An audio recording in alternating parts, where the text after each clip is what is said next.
On the Saturday before leaving Lebanon, I returned to Mona's house to celebrate Ramadan with her family, which had only just begun, bringing with me the box of baklava to thank them for the love and generosity they bestowed upon a stranger, and to thank them for taking me in as their own.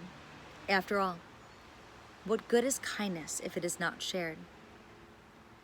Just as the sun offered itself to night, we broke our fast, sharing one last meal together. As I looked around the table at 4 generations of family, I realized how easy it might have been to come to Beirut in search of war. For here it is easily found. But to seek only death, violence, and destruction is to forget the adamancy of life to go on.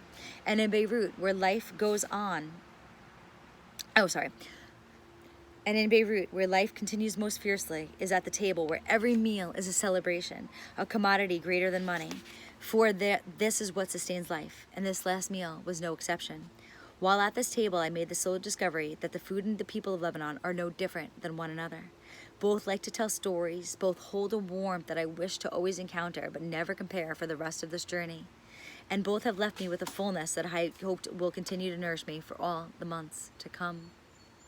With sadness, I left Mona, but not without expressing my infinite gratitude to her and her family for welcoming me to their table and allowing me to share in this feast called life.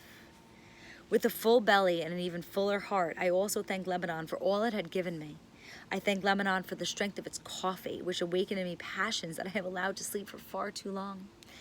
For the simplicity of its meze, which gave me pause to contemplate the richness of life, sometimes in the form of a mint leaf and sometimes in the form of a single olive. And for its desserts, which humbled me to the sweetness of its generosity. Crossing the city one last time, I realized that until Lebanon, I had no idea what beauty was. I had no idea what kindness was, and it was in Lebanon that I learned something of beauty, something of kindness, and something of grace. In Lebanon, I felt as if I had returned to the arms of a lover who, after experiencing the rebirth of spring, the gentleness of summer, the lightness of autumn, and his own winter darkness, had welcomed me back into his arms to share all that was learned from these seasons. In his arms, he also held the bounty of this break, of which he was more than willing to share. Try this, he said. Taste this, see this, smell this, feel this. And so I tried everything. I tasted everything. I saw, I smelled, I felt everything. And from this infection, I will no longer hide. I will not even try to escape from its never-ending embrace. And for this, Lebanon has either ruined me for all other places or made them all the more bittersweet. You can keep your Paris.